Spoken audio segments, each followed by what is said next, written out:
Tu aimerais investir en immobilier, mais tu te poses encore plein de questions. Faut-il un apport? Combien faut-il gagner pour pouvoir se lancer? Plutôt LMNP ou SCI? Par où commencer? Tout ça, c'est tout à fait normal, je te rassure. Ce sont des questions tout à fait légitimes. Et des questions comme ça, j'en reçois des dizaines chaque semaine. Sur WhatsApp, en appel, dans mon entourage. Et dans cette vidéo, je vais répondre aux 10 questions qu'on me pose le plus fréquemment. Je ne vais pas aller dans la théorie, je vais donner des réponses concrètes basées sur mon expérience, sur mon vécu, à savoir plus d'1 million d'euros de patrimoine immobilier levé en moins de 2 ans en partant d'un salaire de 1 700 € par mois. Si tu débutes ou si tu hésites encore à te lancer, cette vidéo est faite pour toi. Alors reste bien jusqu'au bout, jusqu'à la dernière question, parce que la question numéro 10, c'est celle qui bloque 4 personnes sur 5 à se lancer et je vais te donner la clé pour pouvoir la dépasser. Question numéro 1, faut-il un apport pour investir en immobilier? La réponse est non. L'apport n'est pas obligatoire. En 2020-2021, le HCSF, le Haut Conseil de stabilité financière, a recommandé aux banques de faire un apport, de demander un apport pour pouvoir prêter de l'argent. Recommander, ça n'est pas imposé encore une fois, et à la base, ça concernait surtout des crédits pour de la résidence principale et non pour du locatif. Pour le locatif, c'est sensiblement différent. La banque va regarder avant tout ton profil emprunteur, ta solvabilité et ensuite la rentabilité de ton projet, bien évidemment. Si ton profil est solide, stable, si ton projet est équilibré, eh bien, tu peux obtenir un financement à 100 voire 110% pour de plus rares cas. Mon premier bien, je l'ai financé alors que, comme je l'ai dit, j'étais à 1 700 € par mois, j'avais peu d'épargne. 6 banques m'ont dit non, 2 courtiers n'ont pas accepté de me suivre et c'est finalement la 7e banque qui m'a dit oui. Ce qui compte donc, c'est pas l'apport, c'est ton profil, c'est tes comptes propres, nettoyés, clean. Tu montres que tu es quelqu'un qui sait gérer son argent. C'est ton épargne stable et récurrente, mais surtout visible, et c'est aussi ton reste à vivre qui est l'un des critères les plus importants que la banque regarde pour savoir si oui ou non elle va te prêter l'argent et t'octroyer un crédit. Le paradoxe, c'est que la banque prêtera plus facilement sans apport à quelqu'un qui a de l'épargne qu'à quelqu'un qui n'a rien, justement, parce que l'épargne, c'est une preuve de discipline et c'est une preuve de sérieux. Donc non, tu n'as pas besoin de 20 000 € pour commencer, on n'est pas un marchand de biens, tu as besoin d'un bon profil, simplement, et d'un bon projet. Et si jamais tu connais quelqu'un, si jamais tu n'as pas les fonds, que tu connais quelqu'un que ça intéresse d'investir son argent, qui ne sait pas comment s'y prendre, et qui a simplement l'épargne, mais qui n'a pas forcément l'envie ni la rigueur pour investir en immobilier, convainc-le de s'associer à toi. À 2, vous irez certainement beaucoup plus vite et beaucoup plus loin. Attention bien entendu à s'associer avec la bonne personne pour ne pas que ça finisse en catastrophe. Question numéro 2, combien faut-il gagner pour pouvoir investir en immobilier? Beaucoup de personnes pensent qu'il faut gagner beaucoup, 3, 4, 5 000 € par mois, mais c'est tout simplement faux. Ce qui compte, c'est pas ton salaire, ni ton salaire brut, ni ton salaire net, c'est ta capacité d'emprunt et ton reste à vivre. On en parlait juste avant. Une personne qui gagne 2 500 € par mois avec des comptes propres, avec 0 crédit conso, une épargne régulière, peut se faire financer. Alors qu'à contrario, une personne qui va gagner 5 000 € par mois, mais qui dépense tout, à qui il ne reste rien à la fin du mois, qui a des découvertes, qui a des crédits conso, qui fait des dépenses extravagantes dans des paris sportifs, dans des articles de luxe par exemple, eh bien, elle se fera certainement beaucoup plus souvent refuser que la première personne. Donc il faut bien que tu comprennes que la banque te note, elle va te mettre ce qu'on appelle un scoring bancaire, elle va regarder tes relevés de compte, qui va être un peu ton CV financier pour le prêt, pour le crédit immobilier, et si elle voit des découvertes, donc des paris sportifs, que tu joues au poker en ligne, comme moi j'ai pu le faire, des achats compulsifs, eh bien ton scoring va tout simplement dégringoler, elle va refuser de t'octroyer un crédit. Quand j'ai fait mon premier investissement, mon foyer global, donc moi et ma compagne, on était à 3 500 € par mois à 2. Ma compagne à ce moment-là était en arrêt maladie, donc gagnait moins bien sa vie, bien évidemment, elle était à 80% de ses revenus. Moi j'étais intermittent, donc sur le papier, j'étais pas finançable, j'aurais jamais dû être financé. Mais j'avais des comptes propres, j'avais un peu d'épargne, mais j'avais de l'épargne récurrente et un projet surtout bien structuré. Et j'ai trouvé la bonne banque. Voilà, donc la vraie question, c'est pas combien tu gagnes en réalité, mais c'est comment tu gères ton argent et tes revenus. Troisième question, LMNP ou SCI pour commencer? La question qui revient vraiment tout le temps, et je vais donner une grille simple parce qu'encore une fois, il n'y a pas de réponse toute faite, il n'y a pas de réponse universelle. Le LMNP pour débuter, c'est le statut par défaut. Tu restes en nom propre, tu n'as pas de création de société, tu n'as pas de de complexification juridique et comptable. Niveau comptabilité, ça va être assez simple et ça va être moins onéreux, environ 300 à 500 € par an. Et fiscalement, c'est puissant parce que tu amortis le bien, les travaux, les meubles, etc. Et le résultat fiscal va être aux alentours de 0 si tu t'y prends bien pendant les 7-10 premières années. Donc tu ne paieras pas d'impôt tout simplement. Mais le LMNP, bien évidemment, a des limites. Déjà, tu as le plafond des 23 000 € de recettes par an. Et il ne faut pas aussi que tes loyers dépassent tes revenus de travail, en tout cas les revenus de travail de ton foyer, sans quoi tu passerais à l'MP et là tu vas te faire dézinguer fiscalement parlant. Tu es aussi soumis au HCSF, le Conseil à la stabilité financière, donc tu es plafonné à 35% d'endettement, même si certains dossiers peuvent passer outre ce seuil. En règle générale, les banquiers vont avoir tendance à respecter ces 35%. Donc, si tu as déjà pour ambition de scaler, de t'enrichir réellement grâce en immobilier, si tu as compris bien évidemment quels sont les véritables leviers d'enrichissement, ça n'est peut-être pas et sans doute pas la meilleure stratégie pour investir, pour commencer pour toi. Et depuis récemment, en plus, à la revente, tu vas réintégrer tous les amortissements, comme en SCI finalement. Donc comme quoi le LMNP c'est un statut qui est souvent retoqué, on ne sait jamais ce qui peut se passer, ce qui va arriver dans les prochaines années et à quoi on pourra être soumis demain, alors que au contraire la SCI, eh bien, c'est un véhicule fiscal, un véhicule d'investissement qui n'a pas bougé depuis longtemps et qui est plutôt fiable et qui permet de bien structurer les choses. Et d'ailleurs à ce sujet, donc la SCI, ça va être pour deux cas précis. Premier cas, tu investis à plusieurs et tu veux réellement modeler tes opérations de façon sécuritaire et tu veux pouvoir structurer tout ça. Donc tu vas t'associer avec ton conjoint, un membre de ta famille, un ami, en tout cas une personne de confiance et proche, ou un autre investisseur voilà, qui s'y connaît, qui maîtrise déjà l'immobilier. Donc la SCI, comme je dis, structure la relation grâce au pacte d'associés et protège tout le monde là-dedans. Deuxième argument en faveur de la SCI, bien tout simplement, comme je le disais, tu veux scaler. Si ton objectif c'est d'avoir 5, 10, 20 biens, voire plus, tu seras vite bloqué en nom propre et mieux vaut commencer à investir en société et ensuite investir en nom propre une fois que tu seras calé dans le domaine, plutôt que l'inverse. Donc tu seras vite bloqué et ça ne sera pas optimisé pour toi de commencer par là, donc je te conseillerais dans ce cas-là d'investir directement en SCI. La SCI va te permettre également de contourner plus ou moins le HCSF, mais également de réinvestir les bénéfices sans être imposé, sans avoir à les sortir en tout cas, notamment grâce à la fameuse holding dont tout le monde parle.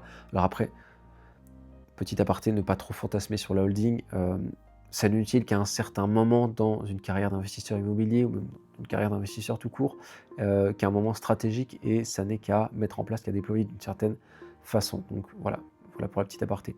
Donc ma recommandation, premier investissement seul ou à deux, objectif d'avoir un complément de revenu et c'est tout.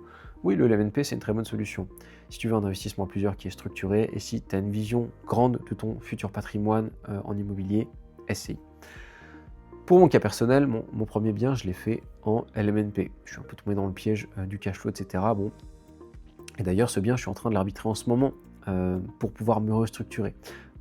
Alors que mon dernier bien dans lequel j'ai investi et les prochains biens dans lesquels je vais investir, eh bien, je l'ai fait en SCI. C'est deux stratégies différentes, c'était deux situations différentes. J'ai revu les choses au fur et à mesure. J'ai voulu me restructurer, repartir sur des basses scènes, donc voilà pourquoi cet arbitrage. C'est du sur-mesure en tout cas, c'est pas une réalité universelle, donc ça doit s'adapter à ta situation, à tes objectifs et à tes ambitions. Question numéro 4, par où commencer pour investir ? Tu te dis j'ai envie d'investir mais je ne sais pas par quel bout prendre la chose, je ne sais pas par où commencer. C'est normal, il y a tellement d'informations que tu te noies dans le flot d'informations qui sont disponibles, entre les informations gratuites, les publicités, les formations. Donc moi je vais donner un peu l'ordre logique. Tout d'abord, tu définis, comme je l'ai dit juste avant, ta stratégie. Est-ce que tu veux du cash flow? Est-ce que tu veux un complément de revenu? Est-ce que tu veux de la valorisation? Est-ce que tu veux préparer ta retraite? Est-ce que tu es déjà un stade où tu prépares la transmission à tes enfants? Tout ça, ça va conditionner le reste de tes décisions.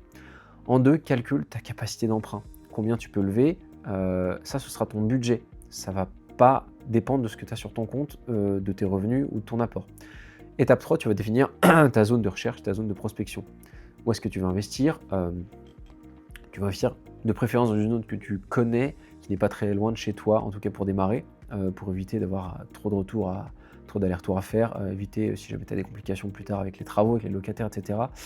Et surtout, tu vas aller voir une banque qui dépend de ta région, une banque régionale la plupart du temps, et qui va accepter de te financer dans une certaine région, là où elle va peut-être le refuser si ton bien se trouve dans une autre région, en tout cas trop loin de chez toi. En 4, prospecte et visite. Fais des visites, fais vraiment un maximum de visites pour te former, pour te faire un réseau, pour comprendre les rouages des visites, de comment visiter un bien, quelles questions il faut poser, qu'est-ce qu'il faut repérer avant de se positionner, et comment repérer tous les détails importants qui vont te permettre de te positionner, de négocier au bon prix. C'est comme ça que tu apprends à repérer les bonnes affaires finalement. Alors, ne visite bien évidemment que des biens qui en valent la peine et que tu auras soigneusement analysé au préalable. Ne perds pas de temps là-dessus, et ça on l'a déjà évoqué, je l'ai déjà vu dans une autre vidéo. Étape 5, monte ton dossier bancaire, un dossier bancaire solide. Avant même de trouver un bien, tu vas préparer ton profil emprunteur, parce que c'est ça avant tout que les banques regardent pour un financement. Donc des comptes propres, une épargne visible, tes documents tous prêts en amont, et surtout, je t'en supplie, ne va pas voir la banque avant d'avoir signé une promesse ou un compromis de vente, ne va pas voir la banque avant d'avoir un projet.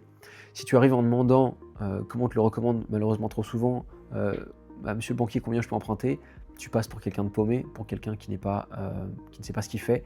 Donc arrive avant tout avec un projet solide et déjà structuré. Question 5, faut-il viser le cash flow à tout prix? Sans doute ma question préférée, là je vais direct. Non, il ne faut pas viser le cash flow à tout prix. Le cash flow, je ne le répéterai jamais assez, c'est un indicateur de confort, ce n'est pas un levier d'enrichissement. On te vend le cash flow partout parce que ça fait rêver. On te dit quitte ton job grâce au cash flow, deviens rentier en 2 ans grâce au cash flow, sauf que 2-3 000 euros de cash flow ne seront jamais garantis, ne seront jamais sécurisés et sécuritaires. Un locataire qui part, une chaudière qui lâche, un loyer impayé, et ton cash flow il s'évapore d'un coup.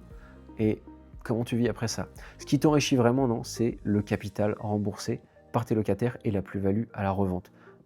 J'en parle souvent, et tu m'entendras très souvent en parler dans toutes mes vidéos, parce que il faut en parler. À un moment donné, il faut remettre l'église au centre du village, il faut dire la vérité aux néo-investisseurs, aux personnes qui veulent se lancer dans l'immobilier, mais qui se font appâter tout de suite par le gain du cash flow, qui n'est qu'un mensonge déguisé en appel de vente et en fausses promesses, en promesses creuses. Alors pas toujours creuses, ça dépend pour certains. Si vraiment ton objectif c'est de te faire un complément de revenu, oui c'est bien le cash flow, ok, mais c'est pas la stratégie pour s'enrichir grâce à l'immobilier. Donc admettons, voilà, si tu prends 2 investisseurs, même mise de départ, l'un qui vise le cash flow dans une petite ville sans réelle tension locative, avec peu de dynamisme, l'autre qui va accepter d'être à l'équilibre, voire un léger effort d'épargne dans une métropole, donc dans une plus grande ville qui se valorise mieux, au bout de 10 ans, celui avec l'effort d'épargne ou celui qui est à l'équilibre, il se sera enrichi de plusieurs dizaines de milliers d'euros de plus que celui qui aura visé le cash flow comme unique priorité. Simplement parce qu'il a investi dans la bonne zone et que son bien s'est valorisé. Mon premier bien, il me sort quasiment 700 euros de cash flow net mensuel, donc net de charges, net d'impôts. C'est confortable bien sûr, mais je suis en train de l'arbitrer, de le revendre comme je l'ai dit. Pourquoi? Parce que j'ai 70 000 euros qui sont immobilisés dessus. Donc le rendement sur le cash immobilisé, le rendement sur l'actif, et sur l'actif déployable, il est mauvais à ce stade. Donc je sais que je peux utiliser cet argent pour lever beaucoup plus. Donc voilà, le cash flow c'est bien, mais on te vend ça comme le goal ultime en immobilier, alors que ça ne l'est tout simplement pas. Question 6, combien de banques faut-il démarcher? Je dirais à minima 2 ou 3, idéalement 5 à 7, mais attention, de façon stratégique. Pas à pas, vas-y à tâtons, ne va pas voir toutes les banques d'un coup pour voir avant tout ce que chacune peut te proposer ou non. Ne va pas te cramer trop vite auprès de toutes les banques si ton objectif c'est de réinvestir plus tard et de faire d'autres opérations. Ta banque principale, c'est rarement la meilleure pour te prêter de l'argent. Pourquoi? Parce que si tu es déjà client chez elle, elle connaît déjà ton parcours, elle connaît déjà tes comptes, elle sait déjà elle connaît déjà ton schéma d'investisseur et d'investissement. Finalement, tu n'auras plus rien à lui apporter, mis à part si tu comptes prendre toutes les assurances chez elle, un forfait téléphonique, une carte premium, etc. Mais je ne pense pas que ça soit ton objectif premier. Alors que, il faut comprendre que chaque banque a ses propres critères, a ses propres organismes de caution et ses propres décisions en interne et ses propres objectifs commerciaux, parce que la banque, les banquiers sont avant tout des commerciaux, et le crédit n'est qu'un produit d'appel pour te vendre des produits de consommation, comme on l'a vu juste avant. Pour mon premier investissement, j'ai été voir pas moins de 7 banques et de courtiers. Je connais personnes qui sont allées voir beaucoup plus de banques, 10, 20, jusqu'à même 33 banques pour quelqu'un. Petite pensée à lui, mais en tout cas, il a été financé. Donc, cette banque de courtier, j'ai été refusé de partout. Et donc c'est finalement la 7e banque qui a accepté de me financer, qui était le Crédit Mutuel, ma banque historique de famille, dans laquelle j'étais depuis toujours. Donc comme quoi, bon, ça peut être une bonne idée d'aller les voir, j'y avais pas pensé, mais voilà, elle m'a finalement dit oui. Mais en tout cas, tout ça pour dire que si je m'étais arrêté à la 3e banque, ou si je m'étais arrêté au premier courtier qui n'a pas accepté de me suivre, parce que mon dossier n'était pas assez solide à ses yeux, j'aurais jamais investi et j'aurais jamais démarré. Autre point, voilà, au sujet des courtiers, on rebondit sur eux. Je les déconseille sincèrement, sauf en dernier recours. Ils vont déposer ton dossier dans plusieurs banques en même temps. Tu perds le contrôle de ton dossier, tu perds le contrôle de ta relation bancaire et tu vas vite être grillé auprès de toutes les banques. Si ça passe pas, il va y avoir de la traçabilité. Donc, à ce niveau, mieux vaut démarcher toi-même, construire une relation de confiance, montrer que tu sais de quoi tu parles et comprends bien que personne ne défendra jamais bien ton dossier, aussi bien ton dossier que toi. Ton dossier et ton profil emprunteur surtout. Personne ne saura jamais aussi bien expliquer ta situation que toi-même. Question numéro 7, comment négocier avec la banque? Déjà, comprends une chose, le banquier, comme je l'ai dit, est un commercial et il parle le langage banquier. Le crédit, c'est donc un produit d'appel. Ce qu'il veut te vendre vraiment, le banquier, c'est des assurances, des placements, des forfaits téléphoniques, etc. etc. Il veut te racheter des crédits si tu en as déjà. Donc, la négociation en immobilier, il faut comprendre que c'est du donnant-donnant. Tu ne peux pas tout demander, tu ne peux pas tout avoir sans contrepartie. Je vais donner les points à ne pas négocier. Tout d'abord, les frais de dossier. Là, on est dans une stratégie de gain petit. C'est là-dessus que la banque se rémunère, c'est là-dessus que le banquier mange. Donc, ne va pas tenter quoi que ce soit là-dessus. Idem pour les frais de garantie, etc. Ça, ne va pas les négocier. Le taux également. Le taux, on s'en fout. Perso, j'ai commencé à investir avec des taux à 4,15. Donc, des taux assez hauts par rapport à ce qu'on connaît actuellement. Mais ça ne m'a pas empêché, en tout cas, d'être rentable sur ma première opération et de pouvoir être amené à les renégocier par la suite. Dès qu'on dit qu'à partir de 1 point d'écart, si vous avez acheté à un taux à 4 et qu'il y a 1 point d'écart, que les taux sont à 3, vous pouvez vous permettre de renégocier votre crédit légitimement, on va dire. En plus de ça, les intérêts sont déductibles fiscalement et surtout l'essentiel dans tout ça, en fait, c'est d'obtenir son financement. Le taux, finalement, c'est vraiment secondaire et puis aller gratter 0,1, 0,2% de taux, c'est pas vraiment là que vous allez faire la différence. En revanche, qu'est-ce qu'il y a à négocier? Négocier les IRA, sont les indemnités de remboursement anticipé, c'est-à-dire que si vous voulez rembourser votre crédit plus vite et plus tôt, vous allez devoir payer des indemnités pour ça. Je vous conseille de les négocier parce que vous serez très souvent amené à revendre votre bien avant l'échéance finale du prêt, du crédit. Donc essayez de les faire sauter au mieux, enfin au pire, je veux dire, essayez de les plafonner un minimum. Le différé, c'est essentiel si vous avez des travaux, et les meilleurs investissements se font généralement avec travaux, sauf pour des gros investissements sur des gros immeubles de rapport par exemple, dans lesquels il n'y aura rien à faire et qui vont déjà avoir une super renta, mais en tout cas, important d'avoir du différé. Le mieux c'est du différé total. Alors différé partiel c'est bien aussi, hein, ça dépend encore une fois de votre stratégie, mais du 12, du 18, du 24 mois, vous n'allez rembourser que l'assurance ou les intérêts selon si c'est donc du différé total ou du différé partiel. Ça vous laisse le temps de finir votre chantier sans avoir à mettre de l'argent dans votre crédit. La durée du prêt, également, donc même si ça dépend de votre stratégie encore une fois, mais si vous voulez pouvoir réemprunter plus facilement, visez une durée de 25 ans, en condition, ça peut parfois s'avérer déterminant pour la faisabilité ou non d'une opération immobilière. Et surtout dans tout ça, eh bien, parle le bon langage. Si tu arrives à la banque en parlant de cash flow, si tu dis que voilà, tu vises le rendement, que tu vas être rentier grâce à tes investissements en 2 ans, bah, tu vas faire peur au banquier, il va refuser de te financer. Au contraire, parle plutôt de structuration de patrimoine, de retraite, de transmission pour tes enfants, préparation de l'avenir, de sécurisation, etc. Que des mots qui vont rassurer la banque, qui vont être sécurisants finalement. Donc, dans les deux cas, ce sera toujours le même projet, mais c'est juste une question de formulation. Question numéro 8, faut-il acheter sa résidence principale avant d'investir? On t'a peut-être dit que, ou t'as peut-être entendu que la résidence principale était un passif, que tu devrais d'abord investir en locatif. C'est une vision très américaine et très américanisée des choses, popularisée par notre très cher Robert Kiyosaki, notamment grâce à son livre « Père riche, Père pauvre ». En France, c'est très différent. Ta résidence principale n'est pas un passif, c'est un actif. Chaque mois, tu vas rembourser du capital. c'est du patrimoine que tu vas te constituer, du patrimoine net, donc c'est de l'épargne forcée, mais c'est de l'épargne quand même. Et surtout aux yeux des banques, être propriétaire de sa résidence principale avant d'investir, quand tu veux faire du locatif, c'est un signal de stabilité. Ça va augmenter ton scoring bancaire, tu es perçu comme quelqu'un de sérieux, d'installé, de fiable, de stable. Ta RP peut également te servir de levier de négociation pour un rachat de crédit que j'ai déjà pratiqué, une hypothèque également. Si tu as remboursé une grande partie de ta résidence principale, tu peux mettre la valeur restante, tu peux l'hypothéquer pour justement financer un autre actif, un autre bien immobilier en locatif. Donc résidence principale en premier ou locatif, ça dépend de ta situation. Si tu es plutôt jeune, si tu es mobile, si tu ne sais pas trop où tu vas être dans les prochains mois, les prochaines années, si tu n'es pas fixé géographiquement finalement, le locatif, ça peut être une bonne première solution, ça peut faire sens.